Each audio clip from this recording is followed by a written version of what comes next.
The small glass bottle felt heavy in Nia's pocket. Heavier than poison should feel. She had 2 hours to put it in his drink or Isaiah would die. Her hands shook as she pushed the cleaning cart down the long hallway. The woman on the phone said it would be quick. Painless. But Nia knew better. There was no such thing as a painless death. Before we continue, drop a comment telling us where you're watching from and what time it is there. Hit that subscribe button if you haven't already. Give this video a like and share it with anyone who loves dark romance stories like this one. Now let's get back to the story. Nia Williams was 25 years old and already tired of living. Not in the way that made you want to end things. In the way that made every breath feel like work. She cleaned houses for rich people who didn't know her name. She worked the night shift at a diner that smelled like old grease and broken dreams. And she took care of Isaiah, her 7-year-old son who was dying in a hospital bed 3 miles away. The doctor said his kidneys were failing. Something about his blood being wrong. They used big words Nia didn't understand anymore. She dropped out of nursing school when her mama died from cancer 2 years ago. The student loans still came every month. The bills never stopped. And now Isaiah was sick. She pushed the cart into the kitchen of the penthouse. The place was huge. All black marble and gold lights. Windows that showed the whole city of Chicago spread out like a dark ocean. Nia had been cleaning this apartment for 3 weeks. The owner was never home. Or so she thought. "You're here late." The voice came from behind her. Deep and smooth like expensive whiskey. Nia jumped and turned around fast. Her heart beat so hard she thought it might break through her chest. He stood in the doorway. Tall, maybe 6'3", Korean, sharp cheekbones that could cut glass, dark eyes that looked right through her. He wore a black suit that probably cost more than her car. No, more than her life. A dragon tattoo crawled up the side of his neck. The tail disappeared under his collar. "I'm sorry," Nia said. Her voice came out small, scared. "I didn't know you were home, Mr. Kang." "Min Ho," he said.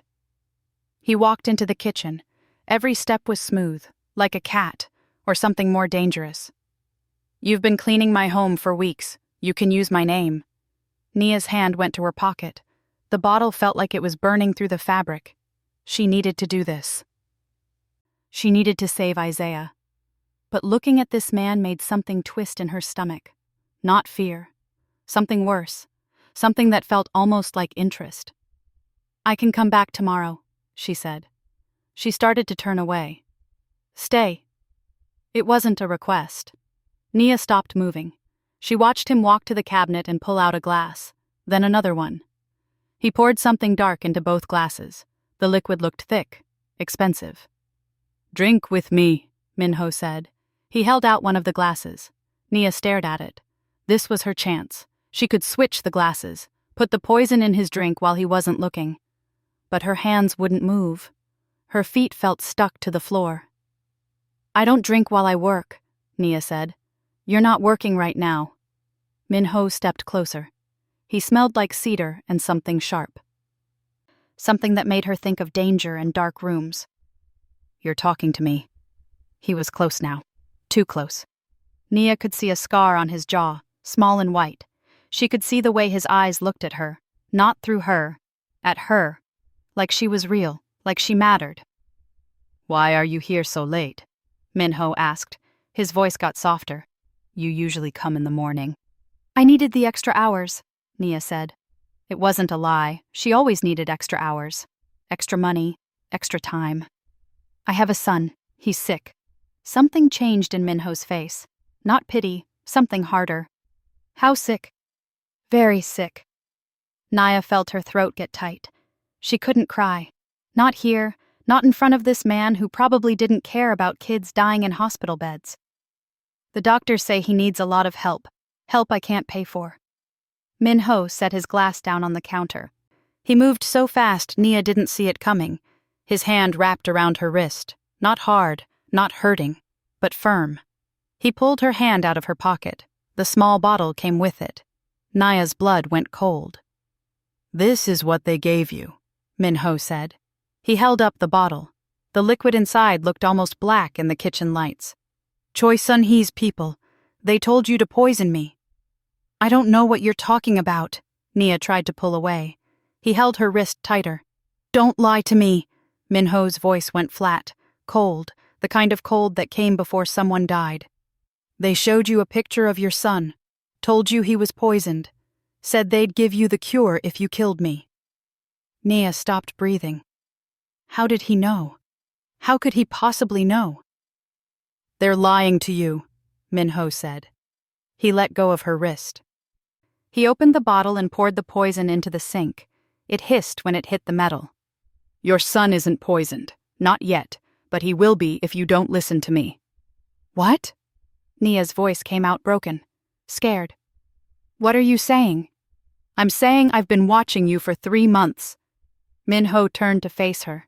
His eyes were dark, hard, but something else lived behind them, something that looked almost like protection. I know about Isaiah. I know about your brother Darius and his gambling problems.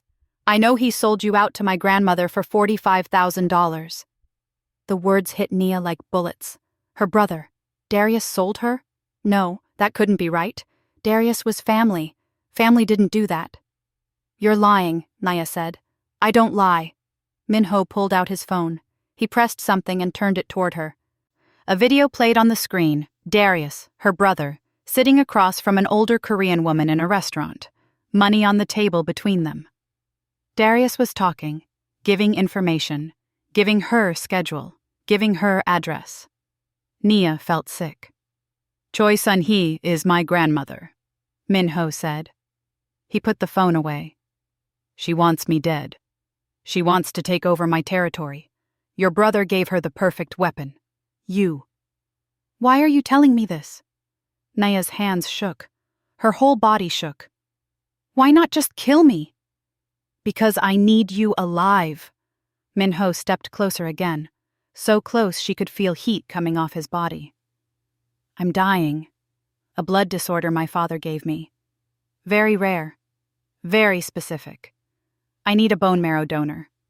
Someone who matches my blood type perfectly. He reached out and touched her face. His thumb brushed her cheek. The touch was gentle, too gentle for a man who probably killed people before breakfast. You match, Min-ho said. I had your blood tested 3 weeks ago. You're the only compatible donor I've found in 2 years of searching. Nia's mind spun. Nothing made sense. This man, this criminal, this killer, he needed her to live? And Isaiah? She asked. Her voice broke on her son's name. Already safe. Min-ho pulled out his phone again. Another video. Isaiah in a hospital room, but not his regular room. This one was bigger, nicer. A man in a black suit stood by the door. My people moved him 2 hours ago, before Choi Sun-hee's men could get to him. He's in my private facility. The best doctors in Chicago are taking care of him. Nia's knees went weak. She grabbed the counter to stay standing. Why? Because you're mine now. Min-ho's voice dropped low. Dangerous. The kind of dangerous that made her stomach twist in ways it shouldn't. You owe me a life. Your son's life. And I'm collecting. I don't understand. You will. Min-ho turned and walked toward the door. He stopped and looked back at her. Pack your things. You're moving in. You'll live here where I can protect you, where my grandmother can't touch you, and when the time comes, you'll give me what I need to survive. And if I say no? Min-ho smiled. It wasn't a nice smile. It was the smile of a man who always got what he wanted. Then Isaiah dies. Choi Sun-hee will make sure of that. And you die. And I die. We all die. But if you say yes, we all live. We destroy the people who tried to use you. And you become part of something bigger than cleaning houses and working night shifts. He walked out of the kitchen. His footsteps echoed down the hallway. Nia stood there shaking. The bottle of poison hissed in the sink. The city lights glowed through the windows. And somewhere 3 miles away, her son was sleeping in a room guarded by killers. She had no choice. She never had a choice. Nia pulled out her phone and called her landlord. She'd need to break her lease. She'd need to pack her things. She'd need to explain to Isaiah why they were moving to a penthouse owned by a dying mob boss who somehow decided they were worth saving. The apartment felt different now, not like a place she cleaned, like a cage, beautiful and expensive and locked tight.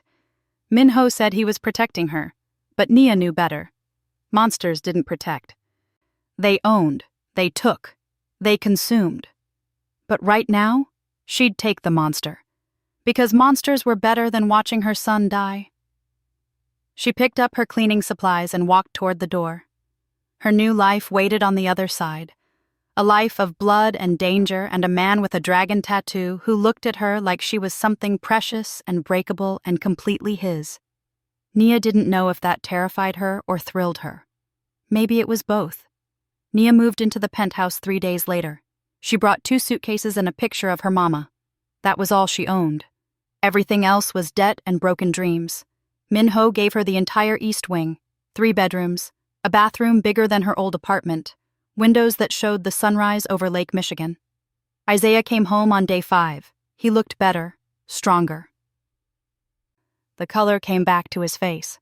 Dr. Cho said his kidney function was improving. They gave him new medicine, the kind that cost thousands of dollars, the kind Nia could never afford. "Mama, this place is huge," Isaiah said. He ran through the hallways laughing. His little feet made soft sounds on the marble floors. "Is this our house now?" "For a while," Nia said. She didn't know how to explain. "Your mama owes a mob boss her bone marrow. We live here until he needs it, until he takes a piece of me to save himself." But Isaiah was 7. He didn't need to know about debts and dying men and brothers who sold their sisters for gambling money. Minho watched them from his office. Nia felt his eyes on her constantly. Not creepy, not wrong, just there. Always there. Like he was making sure she didn't disappear. Or maybe making sure she didn't run. On day 7, everything changed. Nia woke up to sounds, shouting, glass breaking. She ran out of her room in her pajamas. The hallway was dark. Someone grabbed her arm and pulled her into a room. She tried to scream. "Quiet!" Minho's voice. His hand covered her mouth. "They found us."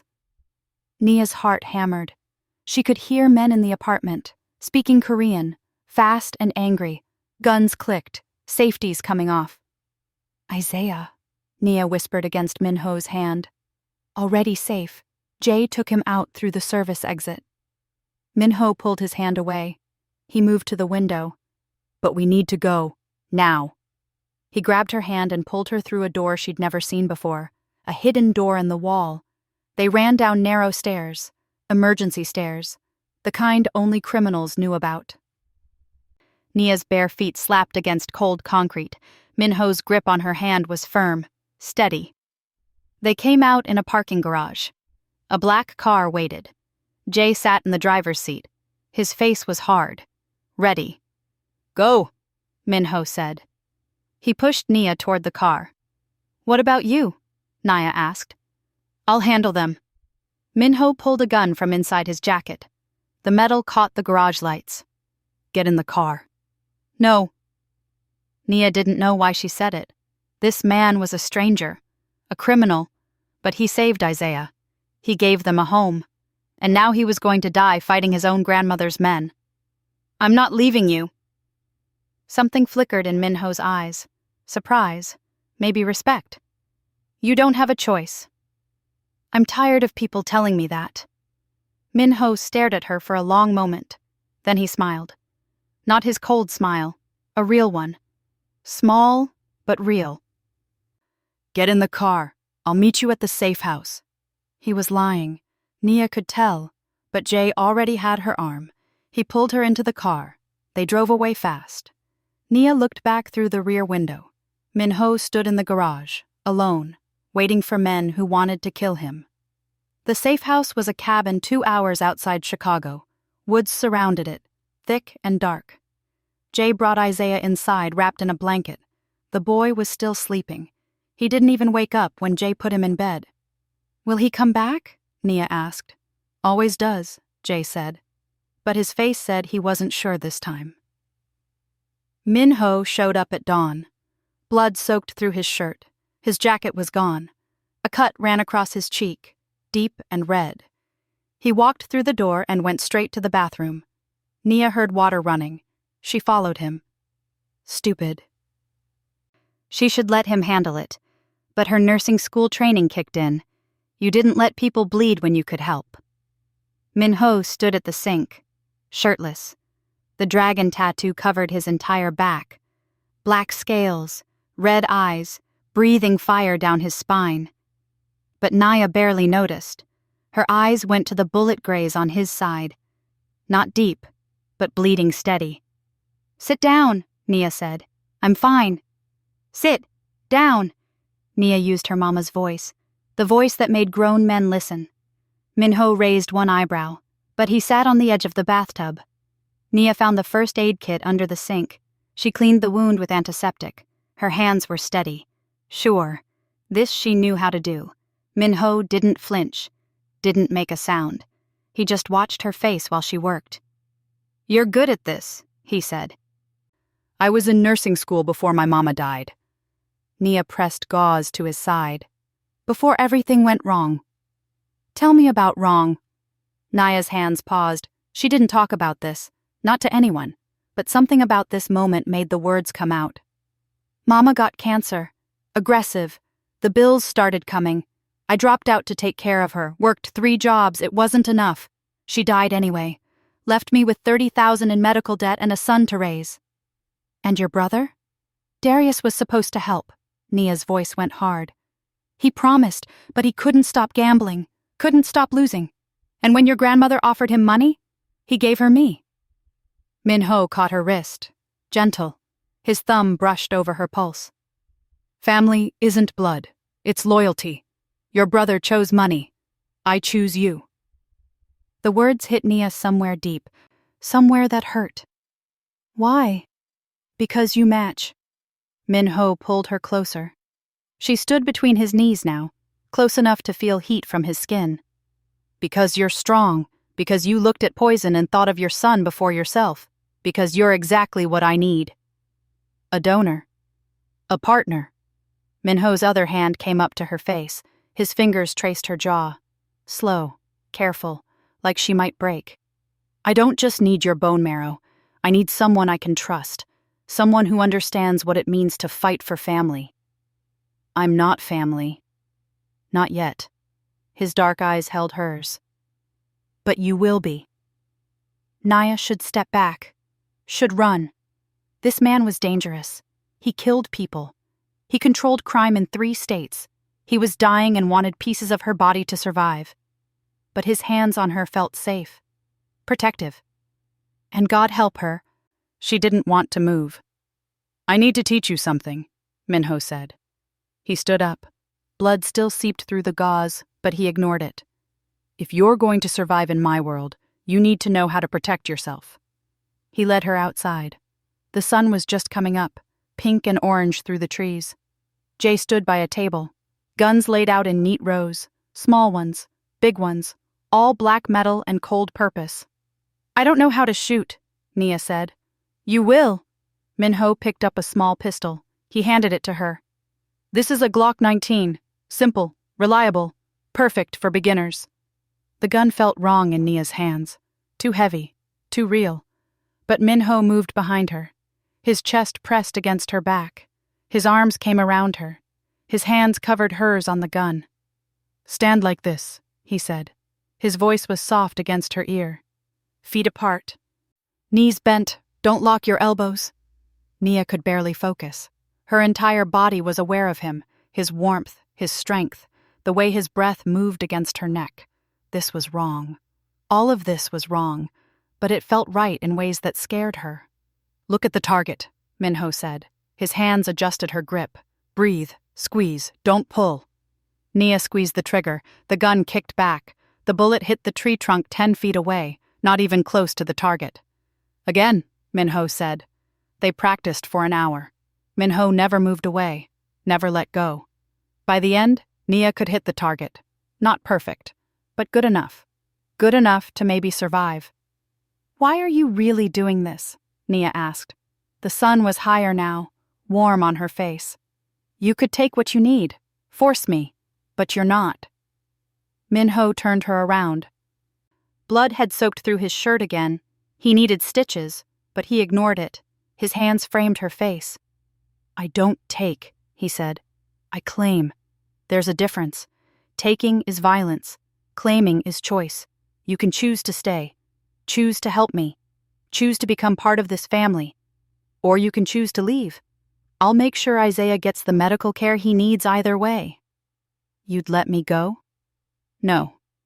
Minho's smile was dark, honest. "I'd follow you, protect you, keep you safe even if you hated me for it. But I wouldn't force you to stay." Naya's phone buzzed in her pocket. She pulled it out. A text from a number she didn't recognize. But she knew who it was. She'd seen that number on Minho's phone. Darius. The text said, "I'm sorry, they made me. Please forgive me." Nia showed Minho the screen.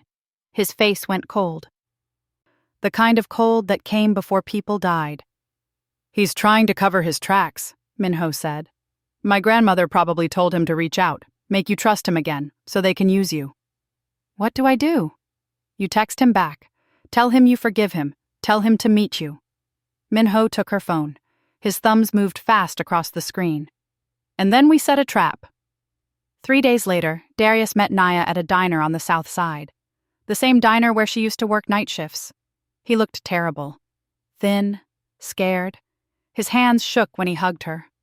"I'm so sorry, Nia," Darius said. Tears ran down his face. "I didn't know they'd hurt Isaiah. I just needed the money. Just needed to pay off my debts." Naya wanted to believe him. He was her brother. Her only family left besides Isaiah. But she'd seen the video. Seen him take the money. Seen him smile while he sold her. "It's okay," Nia lied. "I forgive you." Darius's whole body relaxed. "Thank you. Thank you so much. We can be family again, like before." "Like before?" Nia repeated. The words tasted like ash.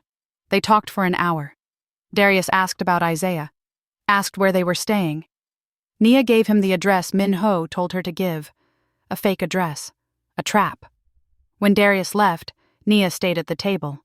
She stared at her cold coffee. Minho slid into the seat across from her. He'd been watching from a booth in the corner. "You did good," Minho said. "I just betrayed my brother." "He betrayed you first." Minho's hand covered hers on the table. "He chose money over family. You're choosing survival. There's no shame in that."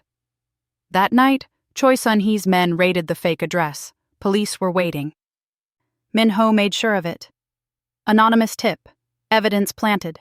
By morning, 5 of his grandmother's top soldiers were in custody. And Darius was gone. Disappeared. Minho's people took him somewhere Nia couldn't ask about. "What happens to him?" Naya asked. Minho's face was blank. Empty. "What do you want to happen?" Nia thought about Isaiah in the hospital. Thought about the poison in her pocket. Thought about 3 months of Minho's people protecting them in secret. Thought about her brother taking money to destroy all of that. "I want him to understand what he did," Nia said. "I want him to know the cost." Done. Minho kissed her forehead, soft, gentle. The kind of gentle that didn't match his hands or his guns or his dragon tattoo. "Welcome to the family, Jagia." The word meant honey, sweetness. Nia didn't feel sweet. She felt hard. Sharp, like something inside her was changing, breaking, becoming something new, something that could survive in Minho's world, something that might even thrive. The wedding was beautiful. White flowers everywhere. Crystal lights hanging from the ceiling. Rich people in expensive clothes drinking champagne and pretending they didn't know the groom ran drugs through 5 states. Nia stood near the back in a red dress Minho bought her. Silk, the kind that cost more than she used to make in 3 months. Her hair was pulled up, diamond earrings that weren't real diamonds but looked real enough. She looked like she belonged here, like she was one of them. She wasn't. But they didn't need to know that. "Remember the plan," Minho said in her ear. He wore a tiny microphone. She wore the receiver. His voice was calm. steady. Choi Sun-hee will be in the private room upstairs. Third door on the left. Jay will cause a distraction at 9. You go up then. What if she has guards? Nia whispered. She pretended to fix her earring. She will. But they don't know you.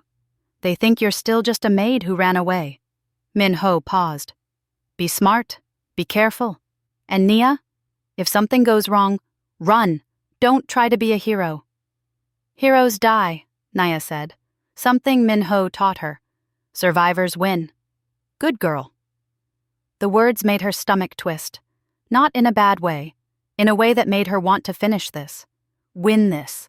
Prove she belonged in his world. At 9 exactly, someone screamed. Glass shattered. People ran toward the noise. Jay was good at his job. Nia slipped away while everyone looked the other way. She took the back stairs. Quiet, careful. The gun Min-ho gave her pressed against her thigh under the dress. Small, easy to hide, loaded and ready. Third door on the left. Nia stopped outside. Her heart beat fast, but her hands were steady. She wasn't the scared maid anymore. She was something else now. Something harder. She opened the door. Choi Sun-hee sat at a table drinking tea. She was beautiful for 65. Perfect skin, sharp eyes, hair pulled back tight. She wore white, like a bride, like someone pure. But Nia knew better. Monsters wore pretty faces. Nia Williams, Choi Sun-hee said. She didn't look surprised. I wondered when you would come. You tried to kill my son. Nia closed the door behind her. You used my brother against me. You wanted me to murder your grandson. And yet here you are, alive. Your son is alive. My grandson is alive. Choi Sun-hee poured another cup of tea. Perhaps we can make a deal. Sit. Let's talk like civilized people. I'm not civilized. Nia stayed standing. I'm from the South Side. I worked 3 jobs to survive. I watched my mama die because we couldn't afford better care. Civilized is for people who can afford it. Choi Sun-hee's smile got cold. You think sleeping with my grandson makes you special? You think carrying his heir makes you family? She stood up. You're a maid, a nobody. When Min-ho dies from his condition, you'll go back to scrubbing toilets. That's all you'll ever be. I'm not carrying his heir, Nia said. I'm carrying his cure. My bone marrow matches his. He needs me alive, and that makes me more valuable than you. The old woman's face changed. Rage flickered behind her eyes. Impossible! We searched for years. You searched wrong. Nia took a step forward. And now Min-ho has what he needs, has what you can't take away, has me. Choi Sun-hee moved fast for an old woman. She pulled a gun from her dress. Small, pearl handle, the kind women carried to feel powerful, but the bullet would kill just the same. Then I'll take you away, Choi Sun-hee said. If he needs you to live, killing you kills him. Simple. The door burst open. Min-ho came through like thunder. He moved between Nia and his grandmother. The gun was pointed at his chest now, right where his heart beat. Don't, Min-ho said. His voice was quiet, dangerous. You won't survive this. Neither will you. Choi Sun-hee's finger tightened on the trigger. You were supposed to die with your father. Weak, diseased. But you survived. You grew strong. You took everything I built. It should have been mine. The empire should have been mine. You killed my mother, Min-ho said. It wasn't a question. I always knew, but I could never prove it. She was weak. Like you. Like your father. Choi Sun-hee's hand shook. Not from fear, from rage. Old rage that burned for decades. She wanted to leave the family. Take you away. Raise you normal. I couldn't allow that. The gunshot was loud. Too loud. Nia's ears rang. Time moved wrong. Too slow. She saw the bullet moving through air. Saw Min-ho's body jerk. Saw blood bloom across his white shirt. He fell. Something broke inside Nia. Something that held her back. Something that made her afraid. It shattered like glass. She moved without thinking. Her hand found the gun under her dress. She pulled it out, aimed, fired. The first bullet hit Choi Sun-hee in the shoulder. The old woman spun, dropped her gun. The second bullet hit her chest. Center mass, just like Minho taught her. The third bullet wasn't necessary, but Nia fired it anyway. Choi Sun-hee fell. Blood spread across her white dress. Her eyes stayed open, surprised. Like she couldn't believe a maid from the south side had killed her. Nia dropped to her knees next to Minho. Blood poured from his side. Same side as the bullet graze. But this was worse. Much worse. No, no, no. Nia pressed her hands against the wound. Stay with me. You don't get to die. Not now. Not after everything. Minho's eyes opened. He looked at her and smiled, blood on his teeth. You killed her. I killed her. Nia was crying now. Tears ran down her face. I killed her, and you're dying, and this wasn't how this was supposed to work. I'm not dying. Minho's hand covered hers, weak, shaking. Not today. Not when I finally found you. Jay burst through the door. He took one look and started shouting into his radio. Doctor, hospital, now. They moved Minho to his private facility, the same place where Isaiah got better. Dr. Cho worked on him for 4 hours. Nia sat outside the operating room in her red dress. Blood dried on her hands. Choi Sun-hee's blood. Minho's blood. Mixed together. Isaiah sat next to her. Jay brought him when he heard what happened. The boy held his mama's hand. Is he going to be okay? Isaiah asked. He has to be, Nia said. We need him. Do you love him? The question hit Nia hard. Did she love Minho? This man who saved them, protected them, taught her to shoot. Made her strong, made her deadly. This dying man who needed her to live, this criminal who looked at her like she was precious. Yes, Nia said. The word felt true, real. I think I do. Good. Isaiah leaned against her. He loves you too. I can tell. Dr. Cho came out at dawn.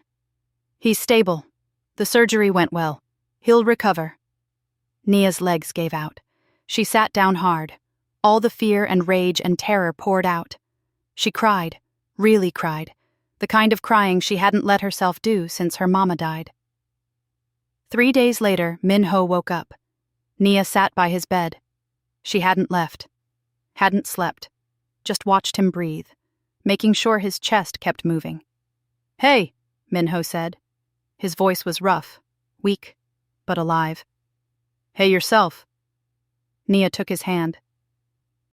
You got shot protecting me. I protect what's mine. I killed your grandmother. Good. Minho pulled her closer.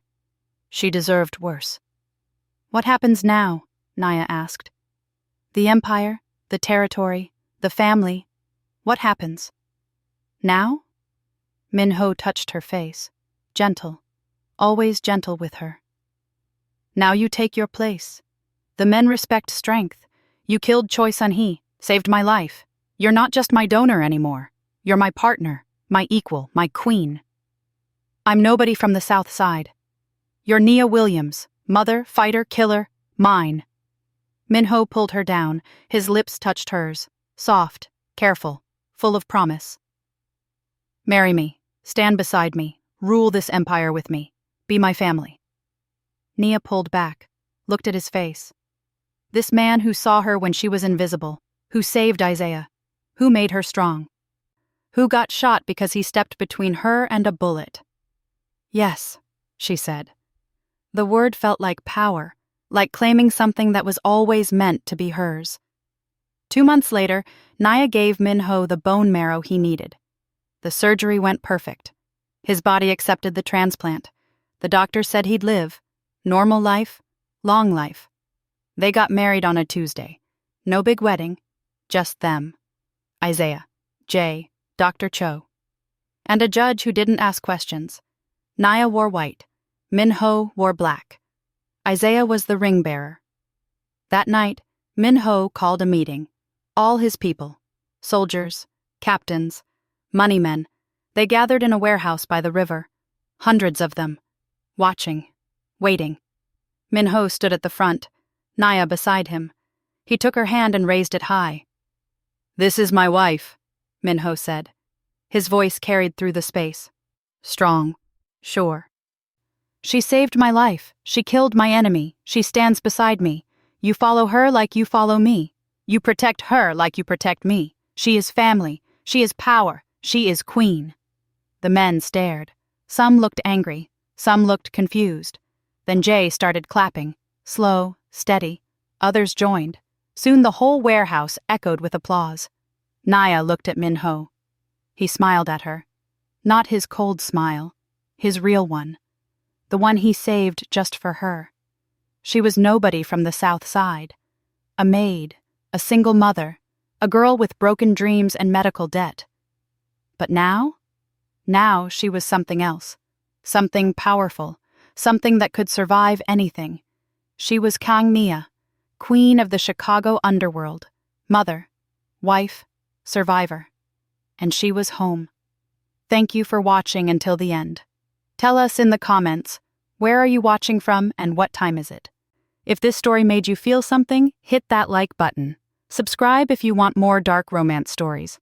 And please share this video with anyone who would enjoy it. We'll see you in the next one.